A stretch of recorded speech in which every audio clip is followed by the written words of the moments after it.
أما بعد فأعوذ بالله من الشيطان الرجيم بسم الله الرحمن الرحيم ألف لام ميم ذلك الكتاب لا ريب فيه هدى للمتقين الذين يؤمنون بالغيب ويقيمون الصلاة ومما رزقناهم ينفقون والذين يؤمنون بما أنزل إليك وما أنزل من قبلك وبالآخرة هم يوقنون أولئك على هدى من ربهم وأولئك هم المفلحون. وقال تعالى ومن أحسن قولا ممن دعا إلى الله وعمل صالحا وقال إنني من المسلمين. ولا تستوي الحسنة ولا السيئة ادفع بالتي هي أحسن فإذا الذي بينك وبينه عداوة كأنه ولي حميم وما يلقاها إلا الذين صبروا وما يلقاها إلا ذو حظ عظيم. وقال تعالى قل هذه سبيلي أدعو إلى الله على بصيرة أنا ومن اتبعني وسبحان الله وما أنا من المشركين. صدق اللہ العظیم. محترم دوستوں اور بزرگوں، 2 دن سے ہم سب یہاں پر جمع ہوئے ہیں. یہ ہمارا جمع ہونا جڑنا جو ہے وہ صرف اور صرف اللہ کے لیے. آنے والوں میں سے کسی کی ذاتی کوئی غرض نہیں ہے، نہ کوئی تجارت کے لیے آیا ہے، نہ کوئی کاروبار کے لیے آیا ہے، نہ سیر و سیاحت کی غرض تھی. صرف اور صرف اللہ کی نسبت پر بلایا گیا ہے اور سب جمع ہوئے ہیں. اللہ پاک اس جمع ہونے کو قبول فرمائے. ہمارے جو اجتماعات ہیں اور دین کی دعوت اور محنت ہے، اس کی بنیادی غرض ہی یہی ہے کہ ہمارا رجوع اور ہماری توجہ اللہ کی طرف ہو جائے. اس لیے کہ زندگی کا مقصد ہی یہی ہے. وما خلقت الجن والانس الا ليعبدون. ہم نے جنات و انسان کو صرف اور صرف اپنی عبادت کے واسطے پیدا کیا ہے. ای الا لیعرفون،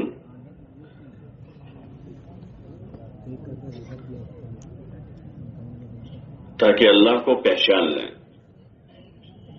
اسی واسطے ساری عبادتیں، ریاضتیں ہیں، نماز ہیں، ذکر ہیں، تلاوت ہیں، صدقہ خیرات ہیں،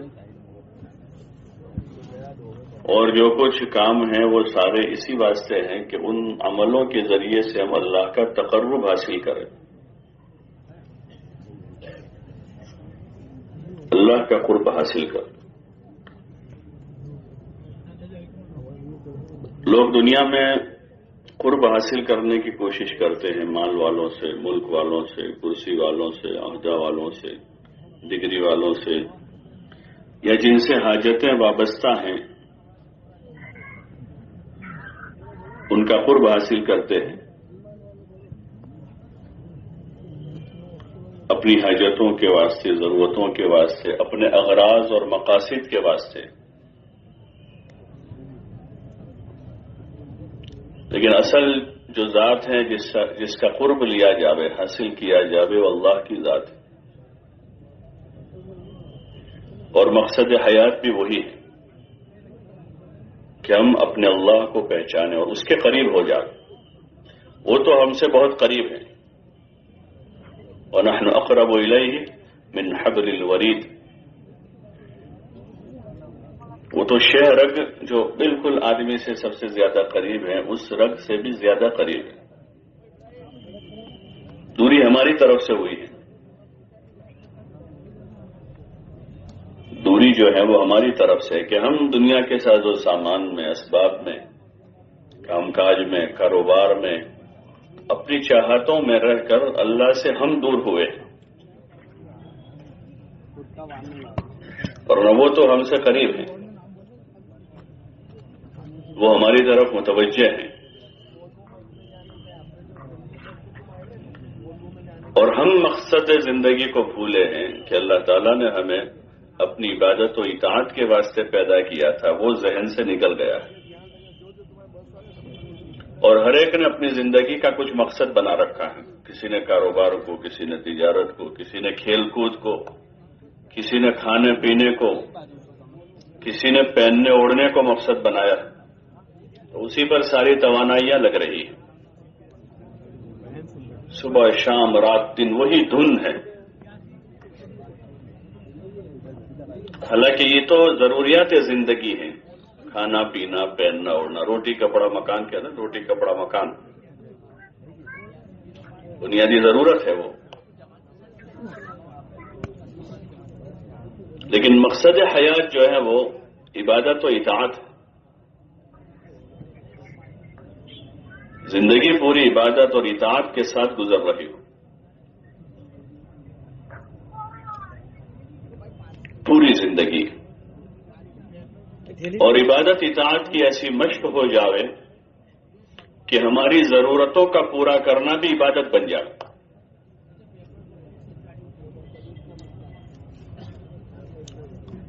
ضرورتوں کا روٹی کپڑا مکان جو ہے وہ بھی عبادت بن جائے،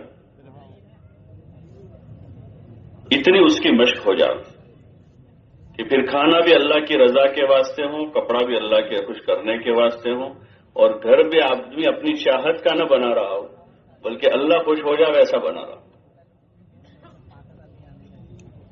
اور کاروبار بھی آدمی مالدار بننے کے لیے نہ کر رہا ہو بلکہ اللہ کو راضی کرنے کے واسطے کر رہا ہو۔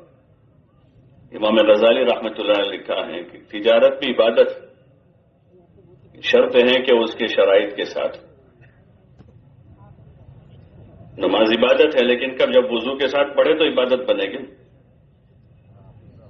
وضو کے ساتھ پڑھے، اس کے وقت پر پڑھے، قبلہ رو ہو کر پڑھے، پاکی کی حالت میں پڑھے، جگہ پاک ہو پڑھے تو عبادت ہوگی، ورنہ وہ نماز تھوڑی ہوگی۔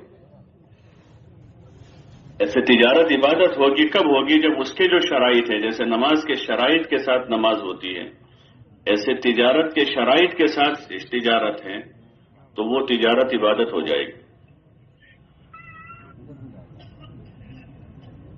اور آدمی تجارت کرتے ہوئے بھی اللہ کو پالے گا۔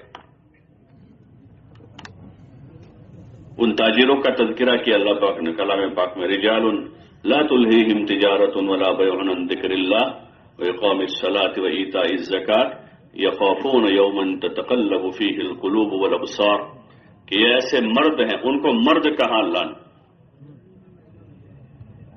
ان کو کیا کہا کہ یہ مرد ہیں۔ مرد وہ نہیں جو کمزوروں کے سامنے آستین چڑھا کے محلے میں روزانہ لڑائی کرتا پھر گھر میں بیوی بچوں کو دباتا رہے،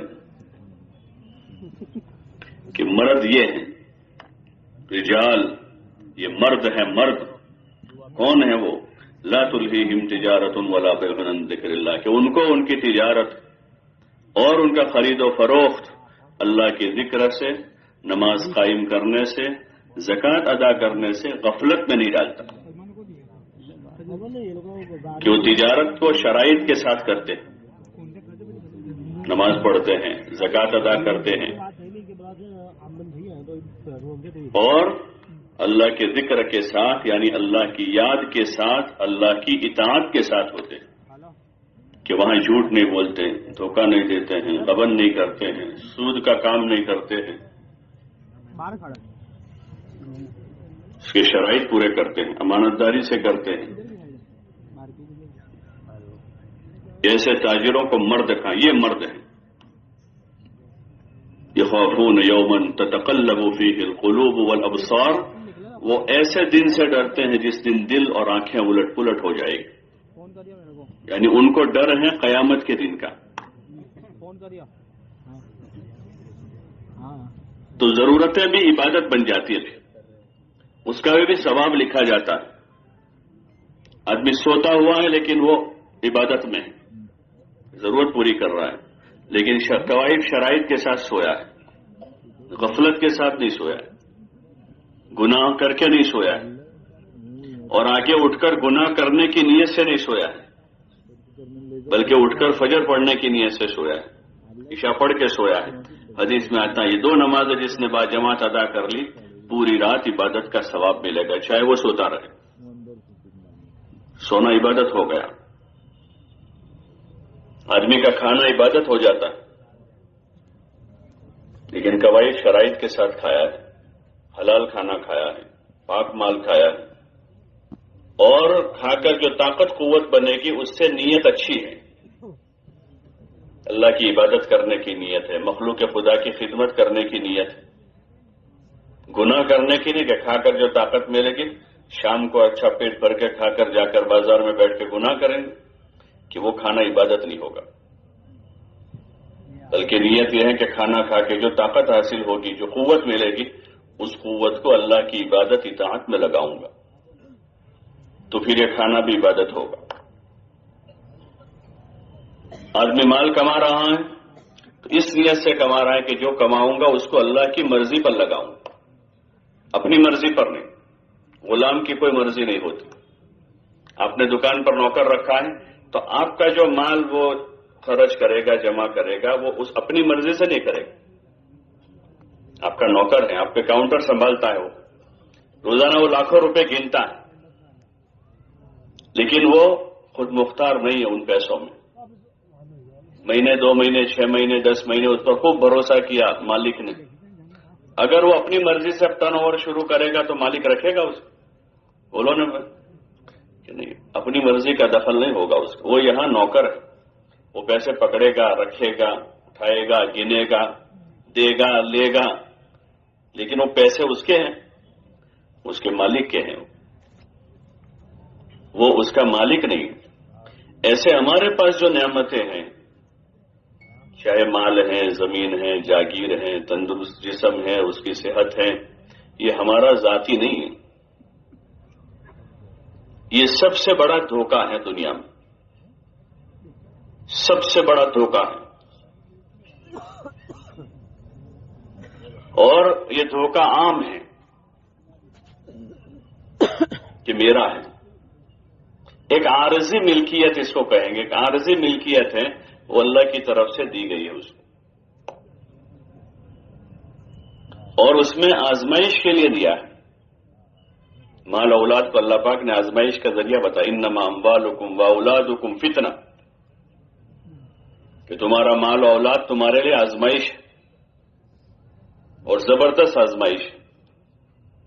جس کے پاس جتنا زیادہ ہے اس کی زیادہ آزمائش ہے۔ ایک طرف مال اللہ کا فضل ہے بڑا، اولاد اللہ کا فضل ہے، رحمت ہے، لیکن ویسے ہی وہ بڑی آزمائش بھی ہے کہ اگر اس مال اولاد میں اللہ کے حکم کو پورا کر لیا ہے تو بہت بڑے نفع کا ذریعہ ہے کہ اس مال سے آدمی اپنی آخرت بنا لے گا۔ حضرت عثمان رضی اللہ عنہ تھے، عبد الرحمن ابن عوف رضی اللہ تعالیٰ عنہ تھے، ابوبکر صدیق رضی اللہ تعالیٰ عنہ تھے، اور بھی کچھ صحابہ تھے، اور ایسے ہر زمانے میں ایسے لوگ رہے کہ جن کو اللہ پاک نے مال اولاد عطا کیا اور انہوں نے اس کا اچھا ٹرن اوور کیا۔ اپنے جگہ پہ ٹرن اوور ہو تو زیادہ، تو اصل ٹرن اوور وہ ہیں جو اللہ کی مرضی پر ٹرن اوور ہو رہا ہو، تو پھر وہ آخرت بننے کا ذریعہ ہے، اور دنیا میں راحت حاصل کرنے کا ذریعہ ہے، مال بھی اولاد بھی، دنیا کی حاجتوں کے آسانی سے پورا ہونے کا ذریعہ بھی ہے، اور اچھی آخرت بننے کا ذریعہ ہے، لیکن شرط یہ ہے کہ وہ اللہ کی مرضی پر خرچ ہو رہا ہو، اپنی مرضی سے نہیں۔ بندہ اپنی مرضی کا مالک نہیں ہے، بندہ اگر اپنی مرضی کا مالک بن رہا ہے وہ تو گناہ کے راستے پر جائے گا، کیونکہ نفس و شیطان سے محفوظ نہیں ہے، وہ گناہ کے راستے پر چلا جائے گا۔ اور جس نے اپنے آپ کو تابع کر لیا اللہ رسول کے تو نفس و شیطان سے بچ جائے گا، نفس و شیطان سے وہ بچ جائے گا، کیونکہ نفس و شیطان دشمن ہے، اور اللہ رسول جو ہے وہ خیر خواہ ہے۔ اللہ بھی مہربان ہے اپنے بندوں پر، اللہ پاک مہربان ہے اپنے بندوں پر، اور رسول صلی اللہ علیہ وسلم بھی خیر خواہ بن کر آئے اپنی امت کے، تو جو ان کی اطاعت کے راستے پر چلا جائے گا وہ نفس و شیطان کے مکر و فریب سے بچ جائے گا۔ اس لیے اللہ تعالیٰ نے اطاعت کا حکم دیا ہے کہ بندے اطاعت کریں. اور کس کی اطاعت کریں؟ اللہ رسول کی. اللہ رسول کی اطاعت کا راستہ وہی ہدایت کا راستہ ہے. اطاعت میں ہدایت. جو اطاعت کرے گا وہ ہدایت پائے گا. آدمی بغیر اطاعت کے کیسے ہدایت؟ کرتا پاجامہ داڑھی ٹوپی کا نام ہدایت تھوڑا ہے.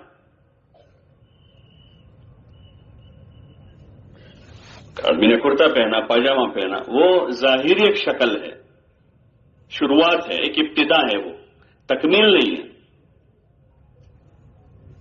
یہ ابتدا ہے اطاعت کے راستے کی کہ بھئی اللہ رسول کی اطاعت کے راستے پر آدمی نے اپنے آپ کو ڈالا ہے تو زمانے کے نیک لوگوں کا لباس پہننا شروع کیا ہے.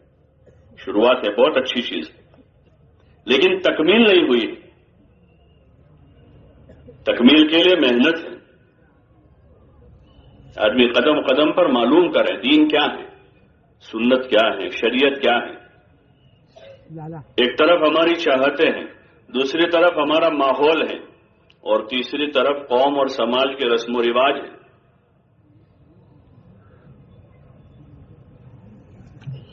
ان سارے بندھنوں سے نکل کر ایک اللہ کی اور رسول صلی اللہ علیہ وسلم کی اطاعت میں آنا، تو پھر یہ آدمی ہدایت کے راستے پر چڑھا ہے. ایک آدمی یہاں سے گیا نکلتے سارے گلیاں بازار کراس کر کے یہاں سے بروڈا والے ہائی وے پر چڑھا. بروڈا پہنچا نہیں ابھی تو اس نے گاڑی اس ہائی وے پر ڈالی ہے کہ جہاں سے آدمی بروڈا جائے گا یہ ساری چیزوں سے نکل کر یہاں سے. اب امید ہے کہ چلتا رہے گا تو پہنچ جائے گا، اور ٹھہر گیا تو وہ بھی نہیں پہنچے گا جو راستے پر پڑے گا. ٹھہر گیا تو ایسے ہی یہ ایک محنت اور کوشش ہے جس راستے سے یہاں سے شروعات ہوتی ہے کہ آدمی ایک نیت بنا کر اپنا ظاہر ٹھیک کرتا ہے اور پھر دھیرے دھیرے دھیرے محنت کرتا جاتا ہے، محنت کرتا جاتا ہے، محنت کرتا جاتا ہے. تو پھر امید ہے کہ اللہ پاک اس کو ہدایت عطا فرما دے. اور اللہ محنت کرنے والوں کی محنت کو ضائع نہیں کرتا ہے کہ جو سچا طالب ہے اور محنت میں لگا ہوا ہے تو اللہ پاک ہدایت نصیب فرما. جو سب سے بڑی ضرورت ہے ہماری، مکان سے پہلے، دکان سے پہلے، کاروبار سے پہلے، بیوی سے پہلے، بچوں سے پہلی ضرورت کون سی ہے؟ بولو نا، ہدایت ضرورت ہے. اگر ہدایت ہوگی تو آدمی کاروبار میں، بیوی میں، بچوں میں، مکان میں کامیاب ہو جائے گا. وہ ساری چیزیں اس کے لیے مددگار بن جائے گی. اس کی بیوی اس کی مددگار بن جائے گی، کاروبار اس کا مددگار ہو جائے گا. اور ہدایت نہیں اور یہ چیزیں آئے گی تو پھر یہی چیزیں سخت آزمائش کا ذریعہ بن جائے گی، جیسے اس وقت ہو رہا ہے. سخت آزمائش کا ذریعہ ہے ساری چیزیں. انہی چیزوں میں آدمی الجھ کر اللہ کو بھول رہا ہے. شادی تو ابھی ہوتے ہوتی رشتہ ہوا، وہیں سے رسول صلی اللہ علیہ وسلم کو بھولا ہے اور اللہ کو بھولا ہوا ہے. مال تو ابھی بعد میں آئے گا، ابھی تو تجارت کی شروعات کی ہے، لیکن تجارت کے مسئلے پتہ نہیں ہے، اس لیے اللہ رسول کو بھولا ہوا ہے. اولاد تو ابھی بعد میں آئے گی، لیکن اولاد کی تربیت کا علم نہیں ہے اور ان کی پیدائش کے مقصد کا پتہ ہی نہیں ہے، تو آدمی ابھی سے نافرمانی کے راستے پر ہے کہ جذبات کچھ اور بنائے ہوئے. شادی کرنے میں کچھ جذبات ہیں، بچے پیدا ہوتے ہیں تو جذبات پتہ نہیں کیا کیا ہیں. الگ الگ قسم کے لوگ ہوتے ہیں، الگ الگ جذبات ہیں اندر کہ ان بچوں سے کیا لینا ہے، بچوں کے راستے سے کیا وصول کرنا، کیا حاصل کرنا ہے. جذبات کچھ اور ہیں، جو ماحول وہی ہے. اس ماحول میں تعلیم نہیں ہے، ماحول میں تربیت نہیں ہے، تو خواہشات کے ہی جذبات. نکاح کرنے والے بہت کم ملیں گے وہ جو اس نیت سے نکاح کر رہے ہوں کہ ہمارے ایمان کی حفاظت ہو جائے اس لیے نکاح کر رہا ہوں، اللہ کا حکم ہے اس لیے شادی کر رہا ہوں، ایسی نیت سے کر رہا ہوں کہ اللہ کا حکم ہے، ایمان کی حفاظت کا ذریعہ ہے، انبیاء کی سنت ہے،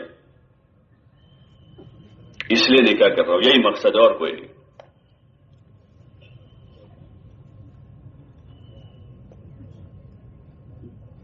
اگر وہ مقصد ہے تو پھر اس کے لیے اتنے سارے لوازمات کی ضرورت نہیں ہے.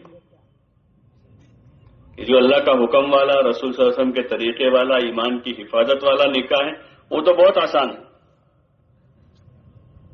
وہ تو بہت ہی آسان. لیکن جو چاہت خواہش پوری کرنے والا، سماج میں دکھاوا کرنے والا اور نام روشن کرنے والا اور پتہ نہیں کیا کیا کرنے والا ہے، تو وہ بہت مشکل ہے. وہ 25 سال سے پہلے نہیں ہوگا. اور وہ پہلا والا کرنا ہے تو 18 سال میں، 20 سال میں ہو سکتا ہے. وہ اتنا آسان ہے. اس لیے بنیادی ضرورت یہ ہے کہ ہم دنیا میں جی رہے ہیں تو اپنی زندگی کا مقصد کیا ہے، ہمارا ہدف کیا ہے. بھائی ایک آدمی گاڑی لے کر آپ اس کو پوچھ رہے کہاں جا رہے ہو؟ بس جا رہا ہوں. ارے بھائی کہیں تو جا رہے ہوں. نہیں بس جا رہا ہوں. تو لوگ کیا کہیں گے اس کو؟ بولو نا بھائی، کیا کہیں گے اس کو؟ ہم سے کوئی پوچھے کہ آپ کہاں جا رہے ہیں، کیوں کما رہے ہیں، کیوں مکان بنا رہے ہیں، کیوں زمین خرید رہے ہیں، کیوں بچے پال رہے ہیں، تو ہمارے پاس اس کا کیا جواب ہے؟ کہ ہمارے پاس اس کا جواب نہیں ہے. حضور علیہ الصلوۃ والسلام نے ایک بہترین طریقہ دیا ہے زندگی گزارنے کا، جس کو اسلام کہتے ہیں. اس میں ساری چیزوں کی رہبری ہے، تربیت ہے، تعلیم ہے. اگر اس روشنی میں یہ ہوگا تو سب سے پہلا فائدہ یہ ہوگا کہ دنیا جنت بن جائے گی، یعنی پرسکون ہو جائے گی.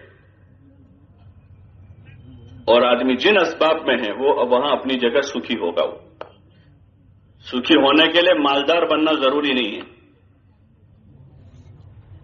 سکھی ہونے کے لیے مالدار ہونا ضروری نہیں. مال مزید راحت کا ذریعہ ضرور ہے، لیکن سکھی زندگی گزارنے کے لیے مالدار بننا ضروری نہیں ہے. زمیندار بننا ضروری. صحابہ کی جو جماعت ہے اس میں ہر قسم کے زمیندار بھی ہیں، مالدار بھی ہیں، فقیر بھی ہیں، غلام بھی ہیں، آزاد بھی ہیں، جوان بھی ہیں، بوڑھے بھی ہیں. لیکن مشترکہ طور پر ان کی زندگی کا جو ایک نمایاں وصف ہے کہ وہ سب سکھی تھے. سب کیا تھے؟ سب سکھی تھے. حضرت بلال بھی سکھی تھے، ابو بکر بھی سکھی تھے. ان پر جو حالات اور مشقتیں آئی وہ دین کے خاطر آئی، اس لیے وہ قربانی شمار کی گئی،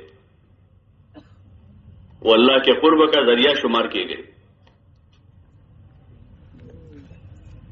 ورنہ وہ راضی تھے، شکر گزار تھے اپنی زندگی میں. جو اصل اوصاف ہے پیدا کرنے کے، آدمی صبر شکر کا سبق سیکھ لے تاکہ زندگی آسان ہو جائے. زندگی آسان کرنے کے لیے یہ آسان ہے کہ آدمی صبر شکر کا سبق سیکھے. کوئی حال ہے، تکلیف ہے، صبر کرنا سیکھ لیں. اور آسودہ حالت ہے تو شکر کرنا سیکھیں تاکہ باغی نہ بن جائے. آسودہ حالت ہے تو شکر کریں تاکہ بغاوت کے راستے پر نہ چڑھ جائے. اور ناموافق حالات ہیں تو صابر بن جائے تاکہ مایوس نہ ہو جائے. ان الانسان خلق ہلوعا اذا مسه الشر جزوعا واذا مسه الخير منوعا. یہ مطلق انسان کی صفت ہے کہ عام انسان جو ہے غیر تربیت یافتہ ہے تو اس کی یہ صفت ہے کہ وہ جب اس کو کوئی تکلیف پہنچتی ہے تو جزا فضا شروع کر دیتا ہے، اور جب کوئی خوشی آتی ہے تو اترانے لگتا ہے کہ اللہ نے کوئی خوشی بتا دی ہے تو اس پر اترانا شروع کرتا ہے. اور جب کوئی حال آتا ہے تو گھبرا جاتا ہے. الا المصلین، ہاں لیکن جو نمازی ہیں وہ ایسے نہیں ہوتے.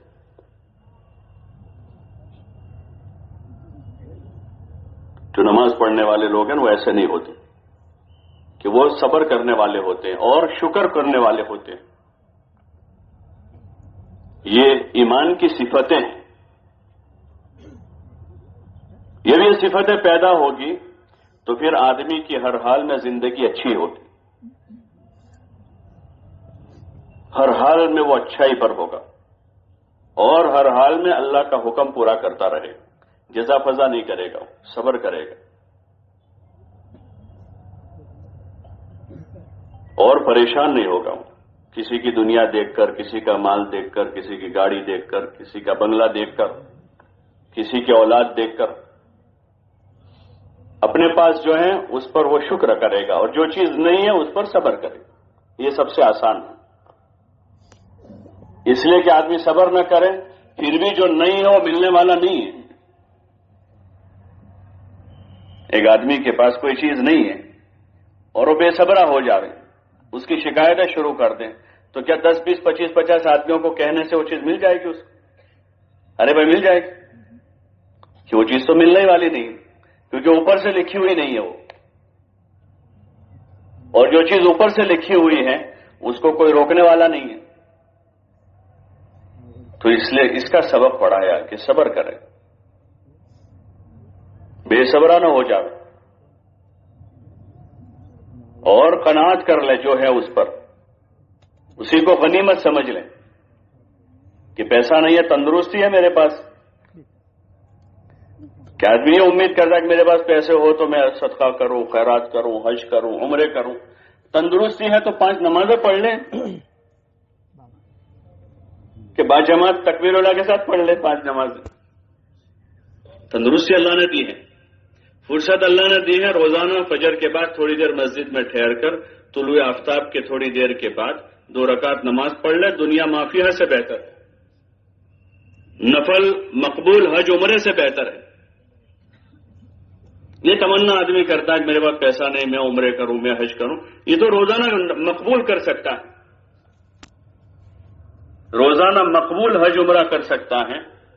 جس کے پاس روپیہ بھی نہیں ہے اس کا اجر لے سکتا ہے وہ، کہ روزانہ فجر بعد جو ہے ٹھہر جائے مسجد میں تھوڑی دیر، اور جب طلوع ہو جائے اچھی طرح سے سورج، 2 رکعت پڑھے، حدیث میں آتا ہے مقبول حج عمرے کا ثواب ملے گا۔ اپنے کاموں کے لیے آدمی پتہ نہیں کتنوں کی سفارش لگانے کی کوشش کرتا ہے، حدیث پاک میں آتا ہے حضور علیہ الصلوۃ والسلام نے فرمایا مزید 2 رکعت پڑھ لیں تو اللہ پاک اس کے دن بھر کے کاموں کا کفیل بن جائے گا۔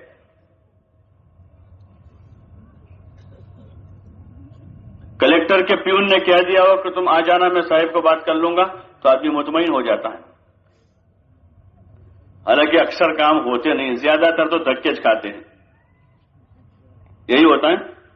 اور پھر 10 20 دھکے کھانے کے بعد کبھی ہو جاتا ہے، تو آدمی کا اصل میں اپنا تعلق تھا نا اس کے ساتھ، اس نے کروا دیا، وہ کروا دیا تمہارا پہلا دن ہو جاتا، اوپر سے آرڈر نہیں تھا اس وقت تک ابھی۔ برسوں کی فائلیں 2 سال سے اٹکی ہوئی ہے، بہت تعلقات بھی ہیں، پیسے بھی ہیں، 2 سال ہو گئے، 3 سال ہو گئے، 5 سال ہو گئے، 10 سال، اور بعضوں کے تو ابا گئے، دادا گئے، ابا گئے، بیٹے آئے، ابھی تک فائلیں وہی کے وہی۔ اگر وہی معاملہ اللہ کے ساتھ ہو تو اللہ پاک خوش کر دے گا، اللہ کے پاس جانے والا نامراد نہیں لوٹے گا۔ کبھی مصلحت میں دیر ہوگی تو مطمئن کرے گا، دل کو تسلی ہوتی رہے گی، کیونکہ جاتا وہاں ہے، اور ذلت سے بچائے گا، وہ لوگوں کے خوشامد سے بچائے گا، لوگوں کی چاپلوسی سے بچا دے گا، لوگوں کی محتاجگی سے بچائے گا، کہ صحیح جگہ آدمی گیا ہے۔ تو اس لیے دین جو ہے وہ تو آسانیاں پیدا کرنے کے لیے، جو مشکلات ہم نے اپنی زندگیوں میں پیدا کی ہوئی ہے بے دینی کے راستے سے، جہالت کی وجہ سے یا غفلت کی وجہ سے، اور جن بندھنوں میں ہم جکڑے ہوئے ہیں، اپنی چاہتوں کے بندھن ہیں۔ لوگ کہتے ہیں بھائی یہ شرابی جو ہے شراب کا غلام ہو گیا، اس کو بغیر شراب کے نہیں چلتا ہے، تو وہ اس کے بندھن میں بندھا ہو، جب تک نہ ملے نہیں چلتا اسے۔ ایسے جتنی ہماری غلط عادتیں ہیں اور جی کی چاہتیں ہیں، بعض جائز چاہتیں ہوتی، جائز چاہتے ہیں بعض، لیکن جو بہت ساری دوسری ناجائز چاہتے ہیں یا غیر ضروری چاہتے ہیں، ان چاہتوں کے بندھن میں بندھے ہیں، اس وجہ سے پریشان۔ اور مزید اس پر پھر کچھ قوم سماج کے بندھن ہیں، ہر جگہ قوموں کے، سماجوں کے، ریت رواجوں کے بندھن ہیں، اس میں جکڑے ہوئے ہیں، اس میں جکڑے ہوئے ہیں ہم سب۔ اس سے نکلنے کا یہی راستہ ہے کہ اللہ رسول کی اطاعت پر آ جاؤ، اللہ رسول کی اطاعت پر آ جاؤ۔ جب اللہ رسول کی اطاعت پر آئیں گے تو جی کی چاہتوں کے بندھن سے بھی نکل جائیں گے اور رسم و رواج کے بندھنوں سے بھی نکل کر زندگی آزاد ہو جائے گی۔ وہ اصل آزادی، دین چھوڑ کر لوگ آزادی تلاش کر رہے ہیں، دین چھوڑ کر آزادی تلاش کر رہے ہیں۔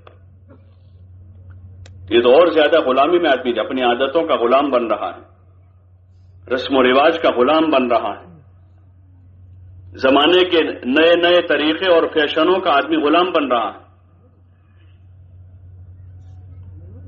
آزادی والی زندگی تو وہ ہے جو اللہ نے بتائی، کہ جس میں حق بتایا، سب کا جانی مالی حق بتایا، جاہی حق بتایا ہے کہ ہر ایک کی عزت کی جائے، کسی کو ذلیل نہ کیا جائے، یہ حق ہے اس کا۔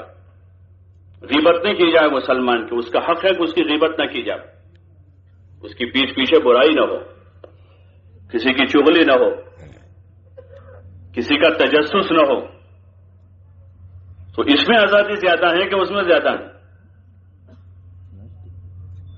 اللہ پاک اپنے بندوں پر مہربان ہے، اس نے مہربان ہو کر بندوں کو ایسی زندگی عطا فرمائی ہے کہ سارے لوگ اپنے حقوق پورے حاصل کریں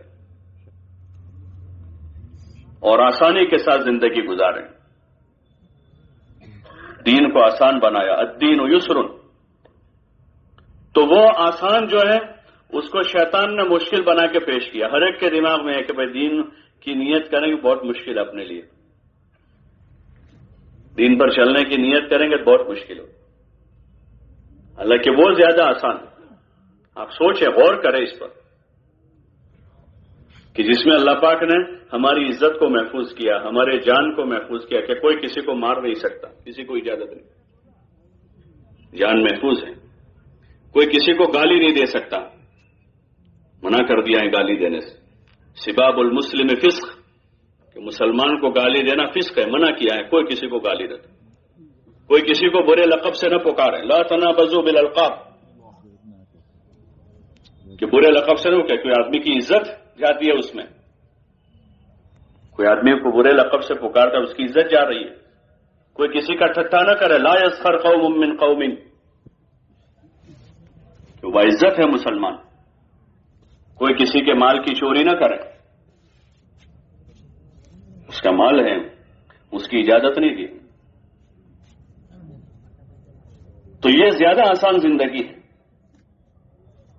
زیادہ آسان زندگی ہے، جس میں اخوت ہے، بھائی چارگی ہے، محبت ہے، قطع تعلقی سے منع کر دیا۔ رشتے ناطے نہ توڑے، رشتہ بڑی چیز ہے، پیسوں سے، زمین سے، جاگیر سے، مکان سے اوپر ہے، سب چیزوں سے اوپر ہے، رشتہ بڑی چیز ہے، اس کو توڑنے کا حکم نہیں دیا بلکہ جوڑنے کا حکم دیا۔ یہ اسلام کے طریقے ہیں اور یہ آسان ہے، بہت ہی آسان ہے، اس رخ پر زندگی گزارنے میں سب کے لیے راحت، لیکن چونکہ وہ سیکھا نہیں ہے اس لیے مشکل لگ رہا ہے۔ ایک 50 سال کے آدمی نے سائیکل چلانا سیکھا نہیں ہے اور ان کو اسٹیئرنگ پکڑائیں گے تو وہ چلا پائیں گے؟ بہت مشکل ہے ان کے لیے، کیونکہ سیکھا نہیں ہے۔ اور ایک 15 سال کے بچے نے ہوائی جہاز چلانا سیکھ لیا ہے، تو عمر 15 سال کی ہے لیکن وہ ہوائی جہاز بھی چلا دے۔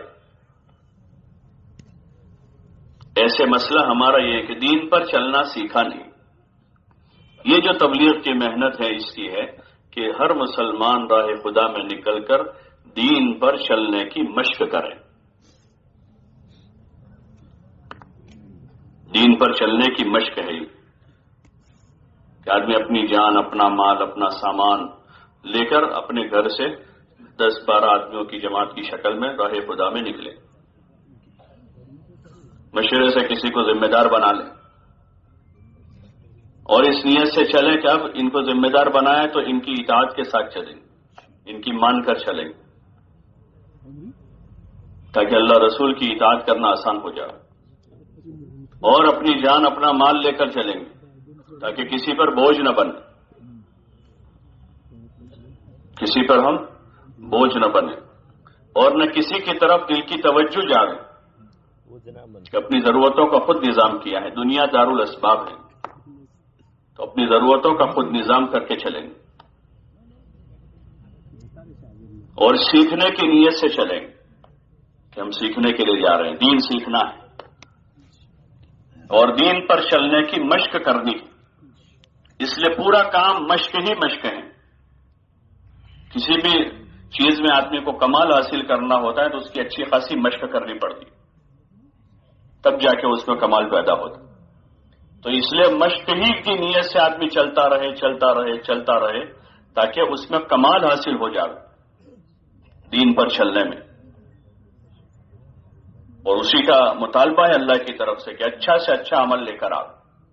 خلق الموت والحیات لیبلوکم ایکم احسن عملا، کہ اچھا سے اچھا عمل لے کر، اس لیے ہم اس کو اچھا سے اچھا بنانے کی کوشش میں لگے رہیں گے، اپنے ایمان کو، نماز کو اور عبادت کو، اخلاق کو، اخلاص کو، ہر چیز کو اچھا سے اچھا بنانے کی مشق ہی کرتے رہیں گے۔ اس لیے مقصد کی طرف توجہ رہے ہماری، اچھا کھانا کھانے کے لیے نہیں جا رہے، اچھے موسم میں 40 دن گزارنے کے لیے نہیں جا رہے، اچھی کسی جگہ تفریح کے لیے نہیں جا رہے، سارے ساتھی اچھے ہوں تو ان کے ساتھ نہیں جا رہے، اپنے آپ کو اچھا بنانے کے لیے جا رہے ہیں۔ جب مقصد کی طرف توجہ ہوگی تو پھر روح کا مسئلہ نہیں ہوگا، گرمی والا علاقہ ہوگا، سردی والا ہوگا، بارش والا ہوگا، دیہی علاقہ ہوگا، شہری علاقہ ہوگا، ساتھی نئے ہوں گے، پرانے ہوں گے، اس طرف توجہ نہیں ہوگی۔ آدمی کی توجہ یہاں ہے۔ جب کوئی ضرورت کسی علاقے کے ساتھ وابستہ ہوتی ہے تو آدمی گرمی سردی نہیں دیکھتا۔ یورپ کے ملکوں میں سردی بہت ہوتی ہے، برف ہوتا ہے، لیکن آدمی نے اپنی ضرورت کو وہاں وابستہ کر لیا ہے کمانے کی، تو سردی نہیں دیکھا وہاں تو برف ہوتا ہے، وہاں نہیں جانا ہے مجھے، بلکہ ویزا ملتا ہے تو خوشیاں مناتا ہے اور فخر سے جاتا ہے۔ لوگ کہتے ہیں وہاں تو برف ہوتا ہے، بھائی کوئی بات نہیں، برف 2-4 مہینے ہوگا، باقی تو پھر اپنی حاجت کو وہاں وابستہ سمجھا ہے کہ بھائی وہ ماحول وہاں اچھا نہیں ہے، بعض جگہ بڑی خراب کنڈیشن ہے کہ بھائی ارے بھائی سب لوگ رہتے ہیں ہم بھی رہ لیں گے وہاں، وہ سمجھاتا ہے دوسروں۔ اور جب راہ خدا میں نکلنے کا موقع آدمی، یار مجھے گھر میں سے باہر جانا اچھا نہیں لگتا ہے، مجھے سردی میں تھوڑا پرابلم رہتا ہے، مجھے گرمی زیادہ لگتی ہے، میرے اصل میں شوگر ہے تو تھوڑا پرہیزی کا مسئلہ رہتا ہے، کیونکہ ابھی دین کو ضرورت نہیں سمجھا ہے کہ یہ میری سب سے پہلی ضرورت ہے کہ میں اپنا دین اچھا بناؤں اور اس کی مشق کرنے کے لیے جانا ہے۔ اگر آدمی اس کو سامنے رکھے گا، نظر اصل پر ہوگی، تو پھر آدمی کو سردی، گرمی، بارش، بخار اور نزلہ، زکام کوئی چیز عذر نہیں ہوگا۔ آدمی نکلتا رہے گا، جاتا رہے گا اور اپنی ضرورت سمجھ کے جائے گا، خوشی سے جائے گا، بشاشت سے جائے گا، اپنے اختیار سے اپنی دنیا چھوڑ کر جائے گا، ترجیح دے گا، پسند کرے گا اس کو کہ یہاں اس کے پاس منافع کے اسباب ہیں، دکان ہے چلتی ہوئی اور کاروبار ہے، راحت کے اسباب ہیں، لیکن یہ محسوس کر رہا ہے کہ مجھے دین سیکھنا میری ضرورت ہے، تو آدمی اپنے اختیار سے دکان میں، کاروبار میں ترتیب بنائے گا۔ جی نہیں چاہ رہا ہے، اپنے جی کو سمجھائے گا، طبیعت ساتھ نہیں دے رہی ہے تو آدمی حوصلہ بنائے گا کہ میری بہت بڑی ضرورت ہے دین سیکھنا، اور وہ دین آخرت میں تو کام لگے گا، اس سے پہلے دنیا میں کام لگے گا کہ جب دین آئے گا زندگی میں تو زندگی آسان ہو جائے گی، راحت والی ہو جائے گی۔ یہ وعدہ ہے اللہ کا، من عمل صالحا من ذکر او انثى وهو مؤمن فلنحيينه حیاة طیبہ، جو بھی اچھا عمل کرے، مرد ہو یا عورت ہو، ایمان کے ساتھ، تو ہم ان کو خوشگوار زندگی عطا فرما دیں گے۔ تو پہلا فائدہ یہ ہوگا کہ دنیا اچھی ہو جائے گی. اس لیے اس وقت جو حضرات جا رہے ہیں اللہ پاک ان کے جانے کو مبارک کرے، ان کے سفر کو آسان فرماوے اور قبول فرماوے. یہ بڑے قابل مبارکباد ہے. بس یہ ہے کہ نکلنے کے لیے نہیں ہے، بلکہ کچھ چیزوں کی مشق کے لیے جا رہے ہیں. دعوت کی مشقیں ہیں، تعلیم و تعلم کی مشقیں ہیں، ذکر و عبادت کی مشقیں اور خدمت کی مشق ہیں. یہ بنیادی 4 کام ہیں جو ہر مسلمان کو ہر وقت کرنے چاہیے. یا تو آدمی اللہ کی طرف بلا رہا ہو، دعوت دے رہا ہو، جو مقصد ہے اس امت کا، اس امت کو برپا ہی اس لیے کیا گیا، نکالا اسی لیے گیا ہے. کنتم خیر امت اخرجت للناس تأمرون بالمعروف وتنہون عن المنکر، کہ تم بہترین امت ہو، تم کو لوگوں کی نفع رسانی کے لیے نکالا گیا ہے. تم اچھائیوں کی طرف بلاتے ہو، برائیوں سے روکتے ہو. تو اس کی مشق ہے دعوت دینے کی. دوسرا، ہر آدمی کو اپنا دین سیکھنا سکھانا ہے. جو نہیں آ رہا ہے وہ سیکھنا ہے، جو آ رہا ہے وہ دوسروں کو سکھانا ہے. تو اس کی مشق کرنی ہے. تیسرا، ذکر و عبادت. اب جو سکھایا ہے عبادت ذکر، تو اس کو عملاً کرنا ہے. اور چوتھی چیز ہے خدمت. بندوں کے ساتھ حقوق کی وابستہ کیے ہیں، وہ تو اپنی جگہ واجب ہے. جو اللہ کی طرف سے متعینہ حقوق ہے، بیوی، بچے، بھائی بہن، والدین، رشتہ دار، پڑوسی، عام خاص الگ الگ قسم کے حقوق ہیں. بعض ہر وقت رہتے ہیں، بعض حق وقتی ہوتے ہیں، عارضی ہوتے ہیں، اس کے مسائل ہیں. لیکن چونکہ اس کا جذبہ ہی نہیں اندر، تو آدمی کیسے کرے گا؟ تو خدمت کی مشق کرے. عام سے عام مسلمان کی خدمت کرنا سیکھے. جو عبادت ہے، جس میں ثواب اور اجر ہے، اور دنیا میں محبوبیت کا ذریعہ ہے لوگوں کے درمیان میں. آدمی کی جو محبوبیت کا ذریعہ ہے خدمت اور عبادت بھی ہے وہ. لیکن اس وقت کا جو ماحول ہے اس میں خدمت عیب بن گیا. کیا بن گیا؟ عیب ہے یا بوجھ ہے. جس کو اللہ نے 2 پیسے دیے تو اپنے باپ کی خدمت کے لیے بھی نوکر رکھتا ہے اور فخر سے کہتے ہیں 5000 مانس راکھے اسے اپنے باوا کی خدمت مانگ. اس کے لیے تو سعادت تھی کہ وہ خود اپنے باپ کی خدمت کرتا. یہ سعادت ہے. ماں کی خدمت آدمی خود کرتا. یہ کس کو یہ موقع ملے گا؟ یہ ماں چلی جائے گی پھر کہاں سے لائے گا؟ جو سعادت کے کام تھے، جو آدمی کے سعادت کے کام تھے، جو دنیا اور آخرت میں دنیا کی عزت اور آخرت میں بڑے مرتبوں کا جو ذریعہ تھا خدمت، کہ اپنی ماں کی آدمی کی خدمت کرتا، باپ کی خدمت کرتا، اور ماں باپ نہیں تو اس عمر کے دادا دادی، نانا نانی، خالہ خالو کو تلاش کرتا کہ بھئی چلو میرے ماں باپ نہیں لیکن میری خالہ ہیں تو ان کی خدمت کر لوں، ابا نہیں ہے چچا ہے ان کی خدمت کر لوں، دادا نہیں ہے نانا ہے تو ان کی خدمت کر لوں. یہ تلاش کرتا آدمی خدمت. تو سعادت کی چیز ہے، لیکن چونکہ اس کی مشق نہیں ہے اس لیے خدمت اجرت پر ہو رہی ہے. بلکہ جو چیزیں خالص خدمت کی تھی اسلام میں، وہ چیزیں بھی اب بزنس ہو گئی. جو چیزیں خالص خدمت کی تھی وہ بزنس ہو گئی. کھلانا پلانا ہے، دوا دارو ہے، تجہیز تکفین ہے، وہ خدمت کی چیزیں تھی اسلامی معاشرے میں. حضور علیہ السلام کے زمانے میں، خلفائے راشدین کے ادوار میں اور خلافتوں کے ادوار میں جو تھا، یہ چیزیں فری تھی.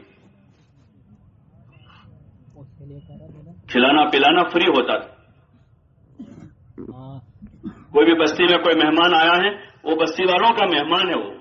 اس لیے مہمان میزبانی کے مسائل ہیں فقہ میں کہ کتنے دن تک وہ مہمان ہوگا اور میزبان کے ذمے کیا ہے، اس کے فقہ میں مسائل مہمانی میزبانی کے. ایسے ہی معذور کمزور لوگ ہیں، بیمار لوگ ہیں، ان کی خدمت فرض کفایہ کا درجہ ہے اس کا.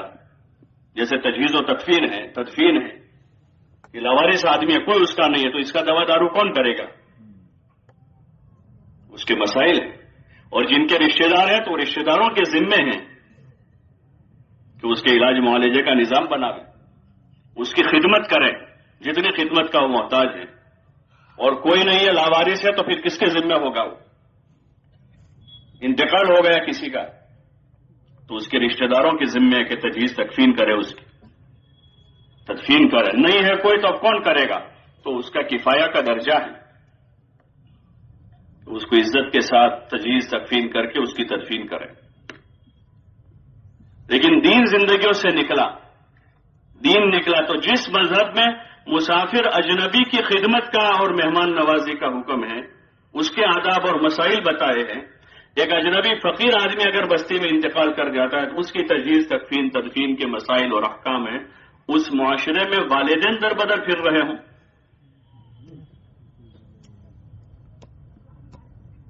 اس معاشرے میں قریبی رشتہ دار جو ہے وہ خدمت کے محتاج ہو کر ان کا کوئی خدمت کرنے والا نہ ہو، یہ اس کی مشق ہے، جماعت میں عبادت کی مشق ہے، دعوت کی مشق ہے، خدمت کی مشق ہے۔ یہ 4 بنیادی کام ہیں جن کاموں کو جا کر سیکھنا سمجھنا ہے، اس کا طریقہ معلوم کرنا ہے اور اس کی عملی مشق کرنی ہے تاکہ اچھی سے اچھی عبادت کرنے والے بن جائیں۔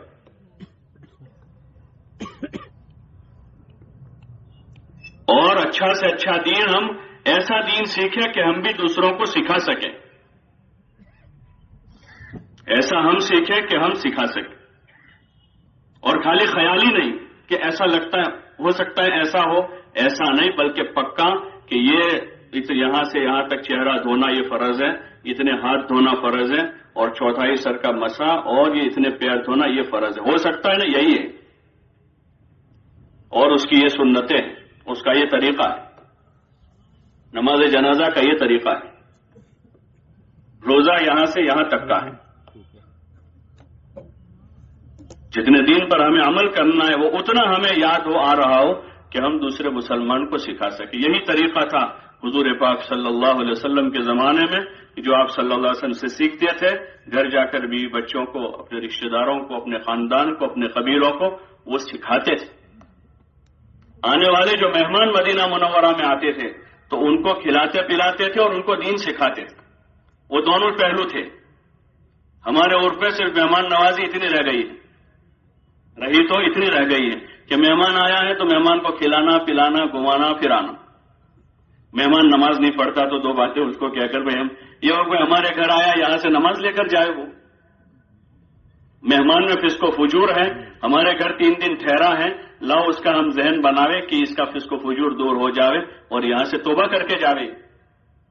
مدینہ میں جو لوگ باہر سے آتے تھے وہ مدینہ کے ماحول سے، ان کے گھروں کا، ان کے محلے کا، ان کی بستی کا اور ان کی مسجد کا ماحول ایسا تھا کہ وہ اگر ان کے پاس اسلام نہیں تو اسلام لے کر جاتے تھے، اسلام ہے جہالت ہے علم لے کر جاتے تھے، خاندان اور قوموں کے رسم و رواج کے ساتھ آئے ہیں، یہاں سے حضور کی سنت لے کر جاتے تھے۔ اس محنت سے چاہا جا رہا ہے، اس نقل و حرکت سے کہ نکل کر ایک ماحول قائم کرے، 10-12 کی جماعت کسی بستی میں جا کر ماحول قائم کرے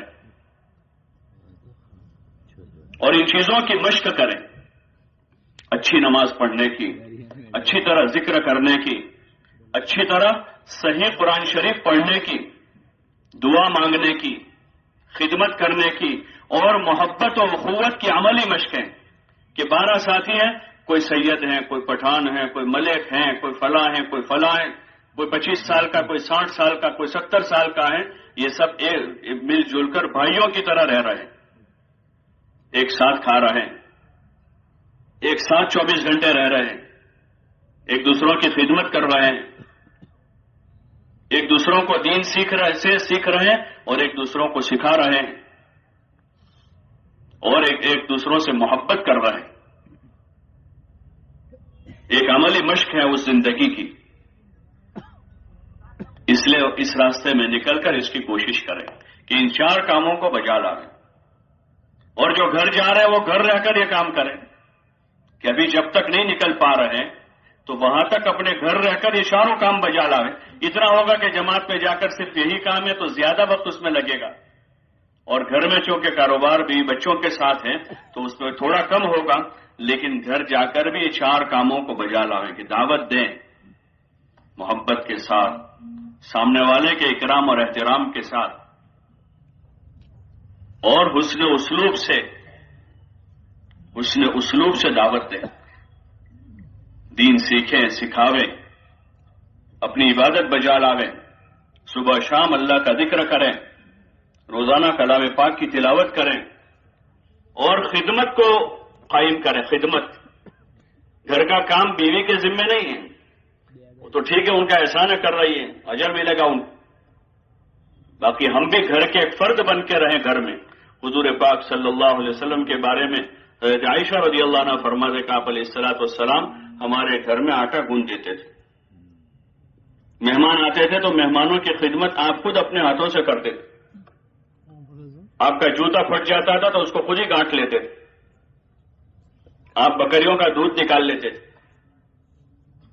گھر کے فرد بن کر رہ رہے، حالانکہ آپ امام الانبیاء ہیں، آپ سب سے بڑے آدمی ہیں، سید البشر ہیں اور امام الانبیاء ہیں، لیکن آپ اپنے گھر میں گھر کے ایک فرد بن کے رہ رہے ہیں. کوئی اپنی نمایاں شان نہیں بنائی، حالانکہ آپ کی شان بہت بڑی ہے. وَرَفَعْنَا لَكَ ذِكْرَكَ، آپ کی شان بہت بلند ہے، لیکن آپ اپنے گھر والوں کے ساتھ گھر کے ایک فرد ہیں، گھر کے ایک فرد بن کر رہ رہے ہیں. یہ ایک عملی زندگی ہے. رات میں آپ عبادت گزار ہیں، عبادت کر رہے ہیں، تلاوت کر رہے ہیں، نماز پڑھ رہے ہیں، اللہ کی یاد میں لگے ہیں، دعائیں مانگ رہے ہیں. آپ اپنے آدمیوں کے درمیان میں تو آپ داعی بنے ہوئے ہیں، لوگوں کو بلا رہے ہیں اللہ کی طرف، دن میں رات میں، چھوٹوں کو بلا رہے ہیں، بڑوں کو بلا رہے ہیں، غلاموں کو دعوت دے رہے ہیں. آپ اتنے بڑے ہو کر غلاموں کے پاس جا رہے ہیں. آپ بہت بڑے ہیں، اور اس ماحول میں غلام یعنی بہت نیچی ذات کہلاتی تھی. بڑے لوگ ان سے صرف خدمت لیتے تھے، ان کا کوئی حق نہیں ہوتا تھا، وہ اپنے ذات کے بھی مالک نہیں ہوتے. لیکن آپ علیہ الصلوۃ والسلام ان کو جا کر دعوت دے رہے ہیں، اللہ کی طرف بلا رہے ہیں، اور آپ پر جو وحی آ رہی آپ لوگوں کو سکھا رہے ہیں، دین سکھا رہے ہیں. یہ بنیادی کام ہے، اس لیے راہ خدا میں نکل کر اس کو قائم کرنا ہے اور اس کو سیکھنا ہے، تاکہ زندگی پر ہم اچھی طرح سے اس کو کر سکیں.